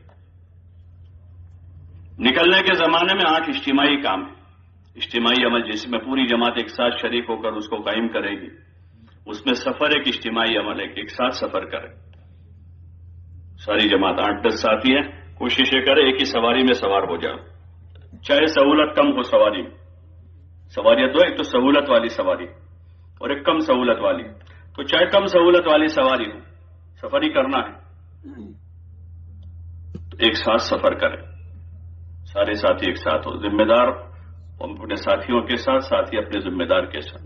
سفر کی خدمت کے 2 ساتھی طے کر لے تاکہ باقی ساتھی خدمت کے کاموں سے یکسو ہو جائے. کیونکہ 12 آدمی ہیں، 12 کی ضرورتیں ہیں، پانی بھی پینا ہے، چائے بھی پینی پڑے گی، ناشتہ کرنا پڑے گا، چھوٹی موٹی ٹکٹ خریدنا ہوگا. سب الگ الگ ٹکٹ لینے جائیں گے، 12 آدمی جائیں گے، اور 12 کی ٹکٹ 2 آدمی جا کر بھی لا سکتے ہیں. 12 آدمی رکشا کرنے گئے ہیں، 2 آدمی جا کر لے آئے رکشا. 12 آدمی کھانا لینے جائے، 2 آدمی لے کے، تو یہ آسان ہے اور ایک اچھی مشق ہے، ایک اجتماعی زندگی کی مشق ہے. 2 ساتھی خدمت کے طے کر لیں، وہ ضروریات کا نظام کر لیں، ذمہ دار اپنے ساتھیوں کے ساتھ رہیں. سفر میں بھی ان اعمال کو قائم کریں، تعلیم کو، دعوت کو، ذکر کو، خدمت کو سیکھنے سکھانے میں لگے. ابتدا سے ہی بھائی کلمہ یاد نہیں تو سب سے پہلے کلمہ یاد کر لیں، پھر دیگر جو ضروری چیزیں ہیں، فرائض واجبات ہیں، پھر مسنون اذکار ہیں، سفر کی دعا ہیں، سواری پر چڑھنے کی دعا ہیں، منزل پر پہنچنے کی دعا ہیں، سفر کے آداب ہیں. وہ ہر چیز کا کوئی نہ کوئی ادب بتایا، اٹھنے بیٹھنے کا، سونے جاگنے کا، ایسے سفر کرنے کا ادب. کیسے سفر کرے آدمی؟ کہ انسان ہے ہم، جانور تھوڑے ہیں، یہ جانور نما تھوڑے ہیں، انسان ہیں. تو ہر چیز کا ادب ہے، اس طریقے پر سفر کریں، ہمارے ذریعے کسی کو تکلیف نہ ہو، پیسنجر کو، مسافر کو۔ ہمارے ساتھ بس میں ہیں، ٹرین میں ہیں، جہاز میں ہیں، اور لوگ بھی ہیں، ان کا حق ہے کہ ہمارے ذریعے ان کو تکلیف نہ پہنچے، بلکہ ان کو راحت پہنچے۔ اس لیے ان کی راحت کا خیال کریں، اپنے اعمال کے ساتھ سفر کریں۔ سفر میں نماز قضا نہ ہو، بلکہ سفر میں قصر ہے۔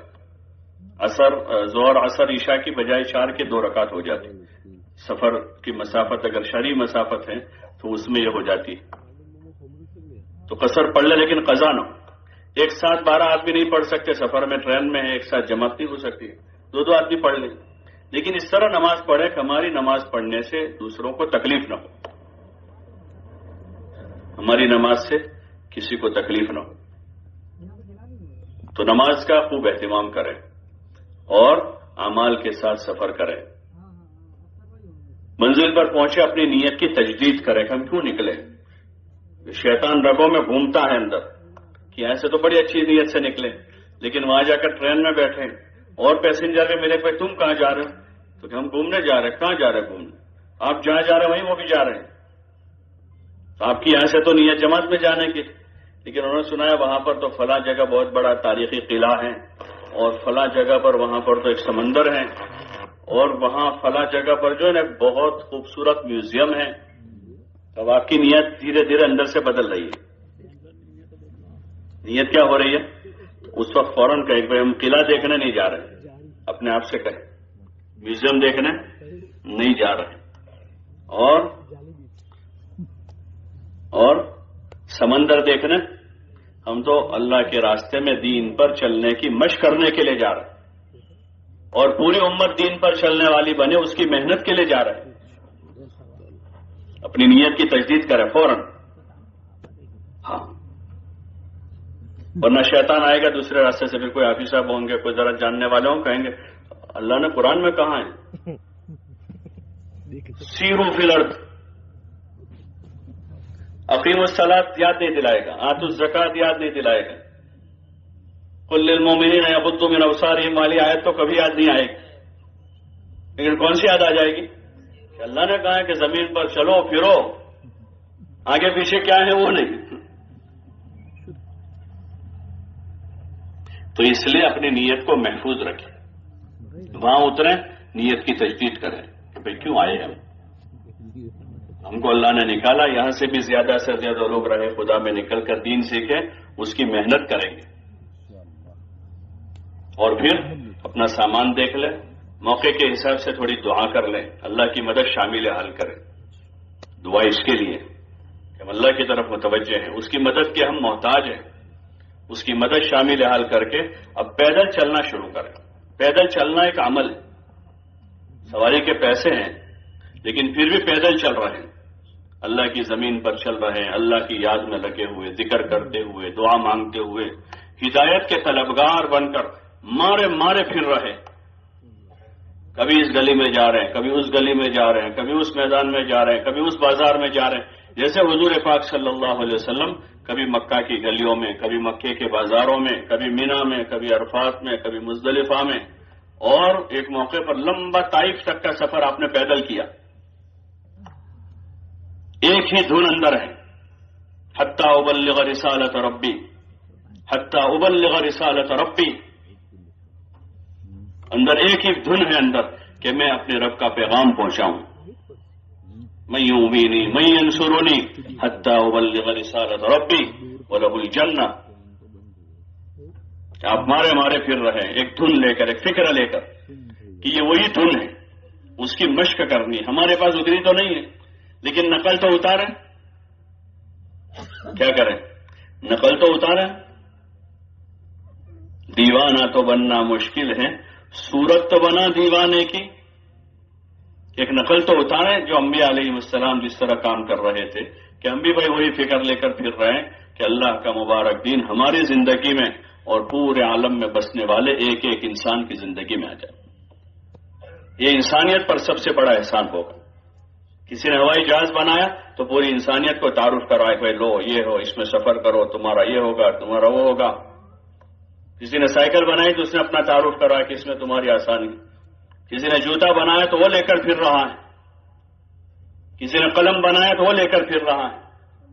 اللہ نے ایک مبارک طریقہ ہمیں عطا فرمایا ہے، ہمارے ذمے ہے کہ ہم اس کو سیکھتے سمجھتے ہوئے پوری انسانیت کو اس کا تعارف کرواویں۔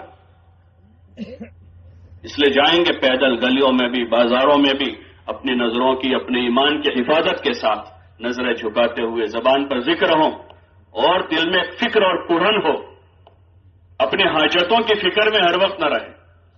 یہ انسانی صفت نہیں ہے کہ ہر وقت آدمی، ابھی تو دوپہر کا کھانا نہیں، شام کے کھانے کی فکر، اس وقت کے کپڑے پہلے، کل کے کپڑوں کی فکر ہے۔ حاجتوں کو اللہ نے محدود کیا ہے تو ہم بھی اس کو محدود رکھیں، اس کی زیادہ دھن نہ بنائیں۔ حاجتیں ضرور پوری کرنی لیکن اسی کی فکر میں نہ لگے رہے، بلکہ اپنی ہدایت اور اپنے اعمال کو قائم کرنے کی فکر ہو۔ تو اس طرح چلتے ہوئے جائیں گے، دعا مانگتے ہوئے، ذکر کرتے ہوئے، سیکھتے سکھاتے ہوئے، کوئی مسلمان بھائی ملے اس کو سلام کرتے ہوئے، کوئی سلام کرے تو اس کا جواب دیتے ہوئے مسجد پہنچے، اپنا سامان ایک طرف لگا دیں، وضو کر کے 2 رکعت نماز پڑھ لیں۔ تحیۃ الوضو، تحیۃ المسجد، یہ سنت ہے۔ جب بھی مسجد میں داخل ہو، چاہے گھر میں ہو، تو 2 رکعت تحیہ پڑھیں۔ یہ سنت ہمارے یہاں چھوٹی ہوئی ہے، مسجد میں داخل ہو کر 2 رکعت پڑھنے کا۔ مسجد کا تحیہ ہے، مسجد میں داخل ہوئے، سنت ہے۔ ایسے وضو کیا تو 2 رکعت پڑھ لیں۔ ایسے بلال رضی اللہ عنہ سے حضور نے پوچھا، بلال وہ تمہارا کون سا عمل ہے کہ میں دیکھ رہا ہوں کہ تمہارے پیروں کی آہٹ مجھے جنت میں محسوس ہو رہی ہے؟ یا رسول اللہ، اور تو کوئی عمل نہیں ہے، جب بھی وضو ٹوٹ جاتا ہے وضو کرتا ہوں اور 2 رکعت نماز پڑھ لیتا ہوں۔ اس کی مشق ہوگی، سامان لگا دیں اور پھر مشورے کے لیے بیٹھ جاؤ اور سوچیں کہ جیسے اللہ نے ہم کو نکالا، یہاں سے بھی زیادہ سے زیادہ لوگ کیسے نکلے۔ یہاں اس جگہ پر مسجد وار جماعت قائم ہو، اس بستی میں، اس مسجد میں مسجد وار جماعت قائم ہو، تاکہ ہمارے جانے کے بعد بھی دین کی محنت یہاں جاری رہے، دین کی محنت جاری رہے یہاں۔ اور اپنے 24 گھنٹے کا نظام بنانا ہے، جماعت کے 24 گھنٹے کا نظام بنانا، تاکہ 1 منٹ بھی ضائع نہ ہو۔ یہ بھی ایک مشق ہے، جماعت میں نکل کر 24 گھنٹے کا اپنا پروگرام بنا دے پورا، تاکہ ہمارا وقت ضائع نہ ہو۔ اگر نظام بنا ہوا ہوگا تو وقت بگڑے گا نہیں، اور نظام بنا ہوا نہیں ہے تو روزانہ ہمارے گھنٹوں ضائع ہو جاتے۔ روزانہ کی زندگی میں ہم دیکھیں کہ روزانہ بہت سارا وقت ضائع ہو جاتا، اور جن لوگوں نے نظام بنا لیا تو روزانہ بہت سارے خیر کے کام کرتے ہو۔ ایک بھائی کے پاس ہم لوگ ایک مرتبہ ملاقات کے لے گئے ہمارے یہاں، تو ان سے بات چیت ہوئی، پھر تھوڑی اور بات ہے تو انہوں نے کہا کہ میرا سال بھر کا معمول ہے، صبح صادق سے پہلے میں اٹھ کر تہجد پڑھ کے 2 پارے روزانہ پڑھ لیتا ہوں، صبح صادق سے پہلے، پھر فجر پڑھتا ہوں اور پھر آگے باگے معمولات پورے کرتا ہوں، اپنے کام پورے کر لیتا ہوں، اور پھر دن بھر کاروبار کرتا ہوں، شام کو عشاء کے بعد فوراً سو جاتا ہوں، عشاء بعد آرام کر لیتا ہوں، اور ہر موسم میں 2 گھنٹے پہلے اٹھ جاتا ہوں۔ تو یہ ترتیب ہے زندگی، ایسے نظام بنے گا۔ اس وقت تعلیم ہے، اس وقت بیان ہے، اس وقت نماز ہے، اس وقت کھانا، اس وقت سونا ہے، پورا 5 گشتوں کا نظام بنانے کے، خصوصی گشت ہیں، تعلیمی گشت ہیں، تشکیلی گشت ہیں، وصولی کا گشت ہیں، تاکہ وہاں محنت قائم ہو کر گھر گھر پہنچنا، جو اس محنت کا ایک بڑا حصہ ہے کہ عام سے عام لوگوں سے جا کر ملنا اللہ کے لیے، اور کوئی غرض نہیں۔ مسجدوں میں مسجد اور جماعت ہیں، ان کا یہی بنیادی ایک کام ہے کہ اپنے محلے کے 100% مسلمانوں سے جا کر اللہ کے لیے ملاقات کرنا، اپنی کوئی ذاتی غرض نہیں، اپنے بھائی کی خیرخواہی کے ساتھ ملاقات کرنا، ملنا، بات کرنا، ایمان کی، اعمال کی، اخلاق کی، آخرت کی، اور ہر مسلمان کو دین پر چلنے کے لیے اور دین کی محنت کے لیے تیار کرنا، ہر مسلمان کو تیار کرنا۔ اس کے لیے 5 گشت ہے، خصوصی گشت ہے، اپنا مشورہ سے فارغ ہو کر پہلے خدمت والے ساتھی خدمت میں لگ جاوے، ایک پرانا ایک نیا ساتھی خصوصی گشت میں اس بستی کے علماء کی خدمت میں جا کر دعا کی گزارش کریں، ان کی توجہ اور دعا لیں، اور وہاں کے جو دنیاوی اعتبار سے جو بااثر لوگ ہیں ان کو جا کر ذمہ داری کا احساس دلاوے، ہمدردی کے ساتھ، خیر خواہی کے ساتھ، اور جو مقامی ذمہ دار حضرات ہیں دعوت کے کام کے، ان سے جا کر بھی ان سے نصرت طلب کرے کہ ہماری جماعت آپ کی بستی میں، آپ حضرات ساتھ دیں گے، ہمارا فائدہ ہوگا، ہماری تربیت ہوگی. یہ خصوصی گشت ہے. پھر دوران تعلیم تعلیمی گشت ہیں کہ دو ساتھی جا کر جو فارغ بیٹھے لوگ ہیں دکان پر، چوراہے پر، چوپال پر، ان سے محبت کے ساتھ دعا سلام کر کے بھائی صاحب آپ کا وقت بہت قیمتی ہے، اس کو اور زیادہ قیمتی بنانے کے لیے مسجد میں اس وقت حلقہ لگا ہے تعلیم کا، حضور صلی اللہ علیہ وسلم کی مبارک باتیں پڑھی جا رہی ہیں، آپ آؤ گے انشاءاللہ بڑا نفع ہوگا. خوشامد کرنے کا نام گشت ہے، آرڈر کا نام نہیں ہے. کیا کرنے کا نام ہے؟ ایک تو بھائی صاحب آ جاؤ، یہ نہیں، خوشامد ہے. لہجہ ہمارا خوشامد والا ہو تاکہ سخت دل آدمی بھی ہے وہ بھی نرم ہو جائے.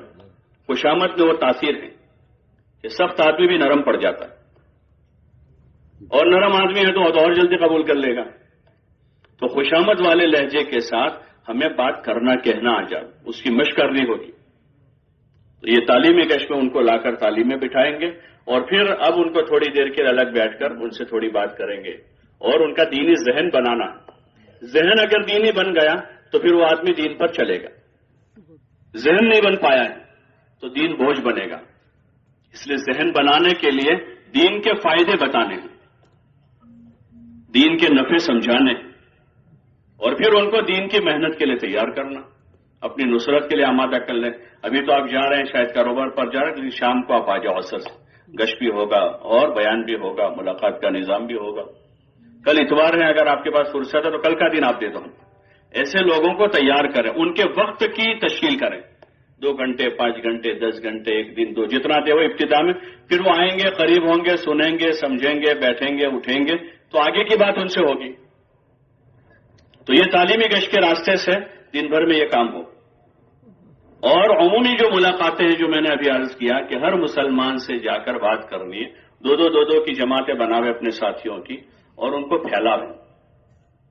عموماً ساتھی کہتے ہیں مجھے بات کرنا نہیں آتا، کوئی بات کرنے والا آدمی دو.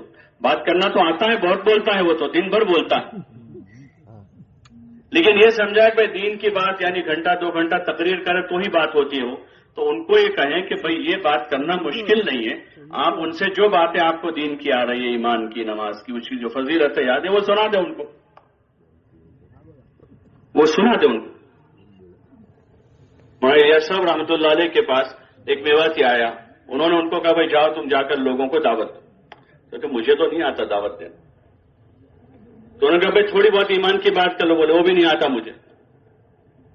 تو مولانا نے اسے کہا کہ بھئی تو جا کر لوگوں سے یوں کہیو کہ بھئی دیکھو میری عمر تو اتنے سال گزر گئی اور میں نے غفلت میں دن گزار دیے ہیں، تم ایسا نہ کریو. اتنا تو کہہ سکتے. بولے ہاں اتنا کہہ سکتا. تو جاؤ اتنا جا کر کہو لوگوں سے. حضور علیہ السلام نے فرمایا بلغوا عنی ولو آیا، کہ تم میری طرف سے دوسروں کو پہنچاؤ چاہے تم کو ایک بات آتی، ایک بات بھی بتاؤ. وہ رواج میں سے نکلا ہوا ہے، اس لیے شوہر بیوی کو نہیں کہہ رہا. 10 سال سے ساتھ میں رہ رہے ہیں، ابھی تک ایک مرتبہ بھی اس کو نماز پڑھنے کو نہیں کہا. باپ اپنے جوان بیٹے کو نہیں کہہ رہا، جو کہنے کا تھا وہ نہیں کہہ رہے، جو بار بار کہنے کا تھا وہ بات وہ کہنا سننے کا رواج ختم. یہ اس کی ایک مشق ہے کہ 2 آدمی جا کر بولنا شروع کرے، دعوت دیں، بتاویں. بس یہ ہے محبت سے دعوت، ہمدردی کے ساتھ جاوے، اپنا دل صاف لے کر جاوے. اس بھائی کی حقارت دل میں نہ آئے، چاہے کتنا ہی گنہگار ہو. اس کا فعل برا ہے وہ برا نہیں ہے، اس کا فعل برا ہے وہ برا نہیں ہے. پھٹی ہوئی نوٹ جو ہے نا وہ پھٹی ہوئی ہے، باقی اس میں کیپیسٹی تو ہے. بھائی 100 روپے کی نوٹ آپ کی پھٹ گئی ہے، لیکن اس میں پورے 100 کی کیپیسٹی ہے روپیوں کی. بولو نا بھائی، پوری کیپیسٹی ہے. آپ اس کو صحیح جگہ جمع کرو تو پورے 100 مل جائیں گے اور نئی نوٹ ملے گی. ارے ملتے نہیں ملتے کہ پھٹ گئی تو پھینک دیتے اس. ایسے کسی آدمی میں کوئی برا فعل ہے، شرابی ہے، بے نمازی ہے یا اور کوئی چیز ہے، اس کا فعل برا ہے، وہ برا نہیں ہے، اسے ہم سینے سے لگائیں گے اور پھر اس کو سمجھائیں گے. سمجھانا ہمارے ذمہ ہے، منوانا ہمارے ذمہ. ہماری مشکل یہ ہے کہ ہم منوانے کی کوشش میں، ہاں سمجھانے میں کمی نہیں کریں گے. اس میں اور منوانے میں فرق ہے. ایک ہے سمجھانا. حضور صلی اللہ علیہ وسلم نے سمجھایا, ابو جہل کو سمجھایا 1 بار 2 بار 10 بار 100 بار سمجھایا, نہیں مانا وہ. سمجھانا ہے, سمجھانے میں کمی نہیں کریں گے. منوانا ہمارے ہاتھ میں نہیں ہے, اس لیے مایوس نہیں ہوں گے اور اس سے شکایت بھی پیدا نہیں ہوگی. اس لیے جائیں گے, بات کریں گے, فائدے بتا ایمان کے, اعمال کا, اخلاق کا, آخرت بتاویں, قبر, حشر, نشر, جنت کو کھولیں. رغبتیں مائل ہیں اچھی اچھی چیزوں کو سننے کے لیے, تو ہم جنت سناویں لوگوں کو. بھائی جنت میں نعمتیں ہیں, وہاں پر نہریں ہیں, باغات ہیں, محل ہیں, انہی چیزوں میں ابھی ہم الجھے ہیں یہاں. تو جنت سمجھائیں گے, جنت کھولیں گے, اس کی دعوت دیں گے اور پھر ان کو تیار کریں گے دین کی محنت کے لیے محبت سے. جب وہ آتے جاتے ہوں گے تھوڑا مسجد میں ہمارے ساتھ, تو انشاءاللہ امید ہے شام تک میں عمومی گشت ہوگا اور پھر گشت کے بعد جو بیان ہوگا اس میں لوگ تیار ہو جائیں گے. اس طرح روزانہ جماعت میں جا رہے ہیں وہ روزانہ کریں گے, جو گھر جا رہے ہیں وہ ہفتے میں 2 گشت کریں گے. ایک اپنی مسجد کا اور اپنے قرب و جوار کے جو محلے ہیں, قسم پرس مسلمان ہیں, بیچارے غریب بھی ہیں, دین بھی نہیں دنیا بھی نہیں ہے. بعض وہ محلے جہاں مسجدیں ہی نہیں ہیں, عبادت خانہ بھی نہیں ہے, تو وہاں جا کر ان کو سمجھا بجھا کر نماز قائم کرنے کی, اعمال میں لگنے کی دعوت دیں گے. ان ہمدردی سے ان کو سمجھائیں گے. اس طرح یہ کشت ہے. پھر جو لوگ تیار ہوئے ہیں ان کی جو تاریخ ہم نے 2 دن بعد 1 دن بعد 3 بعد طے کی ہے, 4 مہینے چلنے کی 3 دن کی, ان کو وصول کر کے لانا ہے. ہم نے سمجھا دیا, اس نے نیت بھی کر لی, لیکن وہ گھر گیا ہے. آپ نے مچھلی کو باہر پاٹ پڑایا تھا کہ کل سمندر میں سے باہر آ جانا, آئے گی واپس, اس کو دوبارہ پکڑنے جانا پڑے گا. آپ کی پالتو گھر میں رکھی تھی وہ, لیکن آپ نے اس کو سمجھا بجھا کے سمندر میں چھوڑا ہے کہ کل اسی وقت واپس آ جانا, آئے گی وہ. یہ آپ نے اس کو برابر سمجھا بجھا کے, لیکن یہ سمندر میں گیا ہے, وہاں سے کیسے, تو اس کو لینے جانا پڑے گا پھر, اور پھر اس کو سمجھانا پڑے گا نکلنے کے لیے.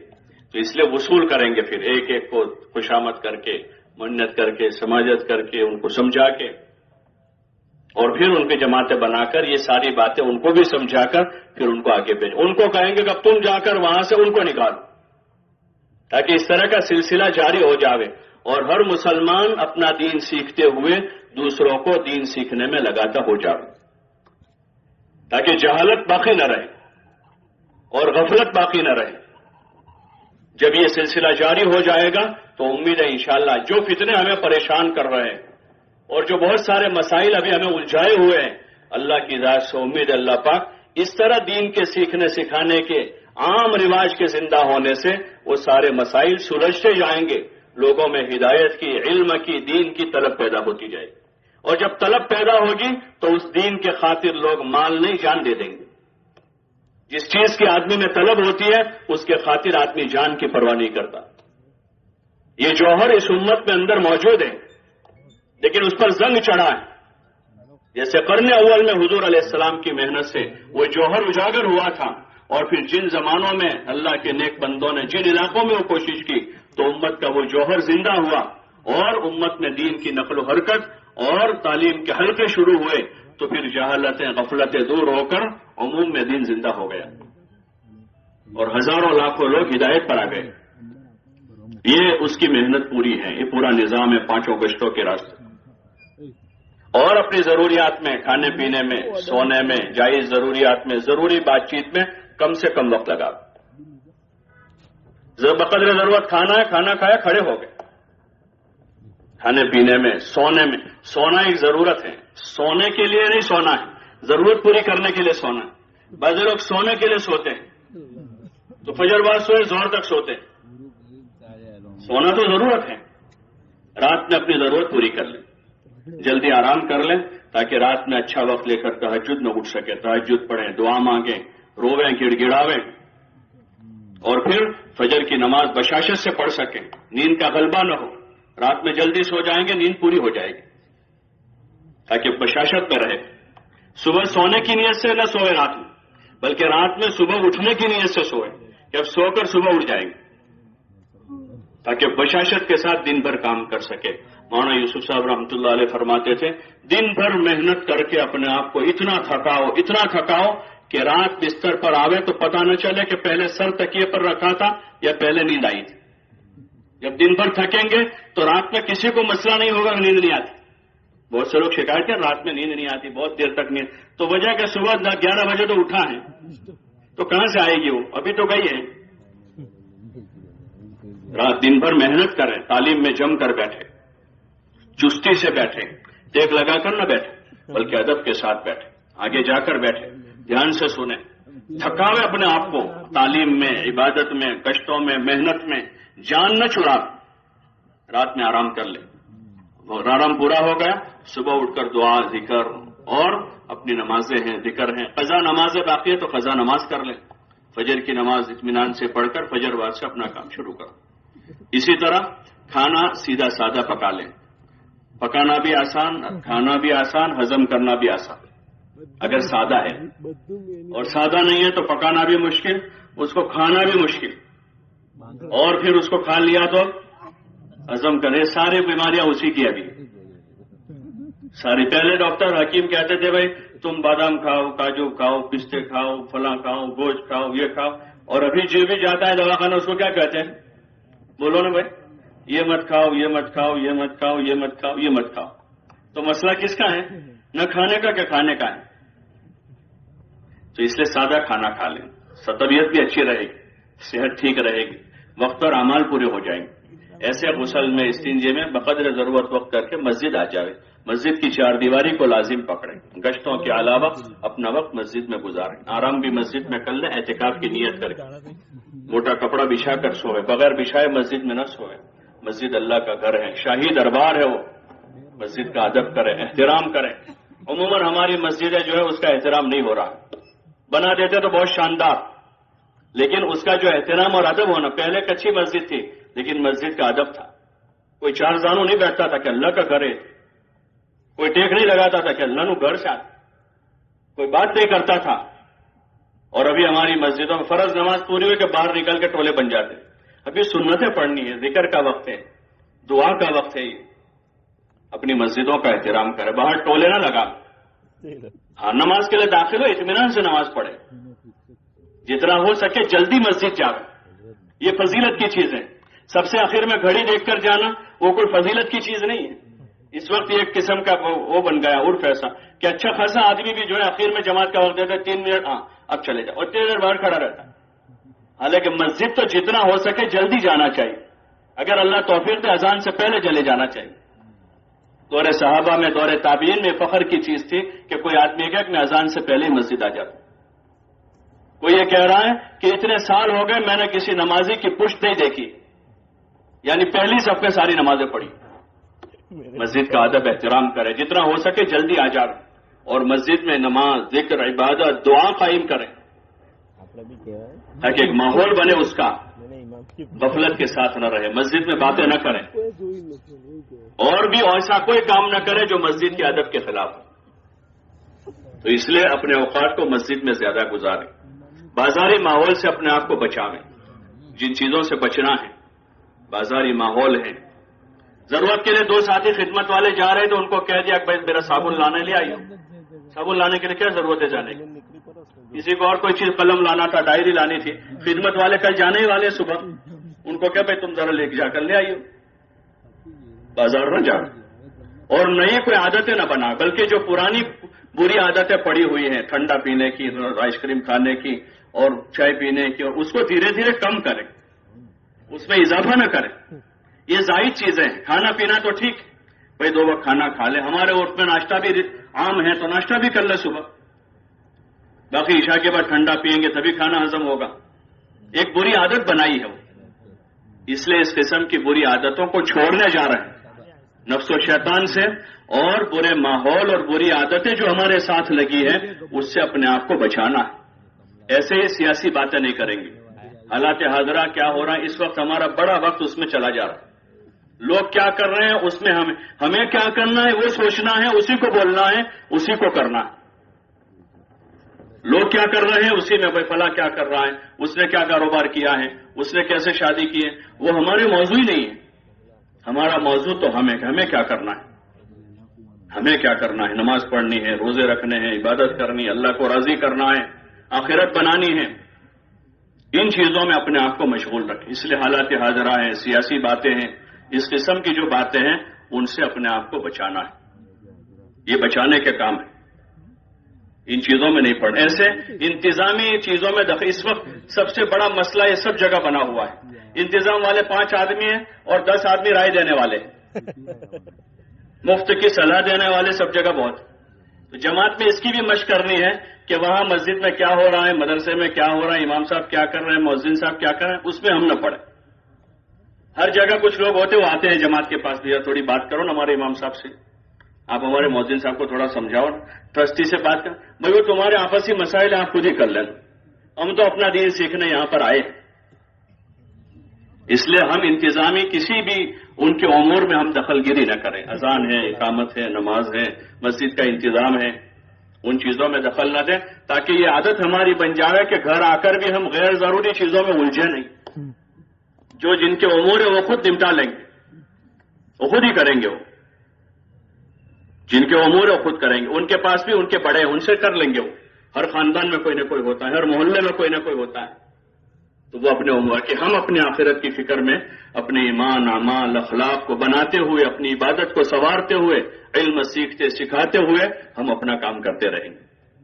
اس لیے جو جماعتوں میں جا رہے ہیں وہ اس کی خوب فکر کریں. گھر جا رہے ہیں وہ بھی ان اعمال کو، دعوت، تعلیم، ذکر، عبادت کو اپنے محلے میں مسجد کی جماعت کے ساتھ قائم کریں.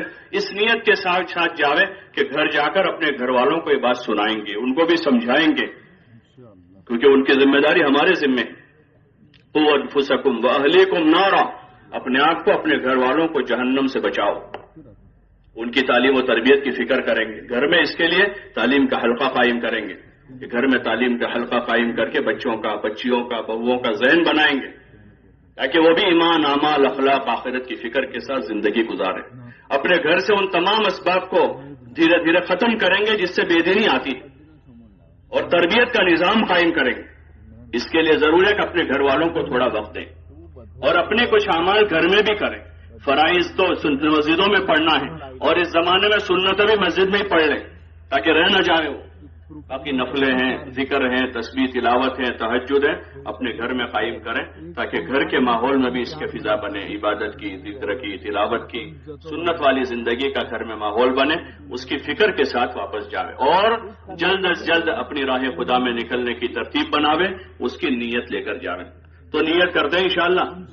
کون کون نیت کرتے ہیں انشاءاللہ واپس جا کر جلدی؟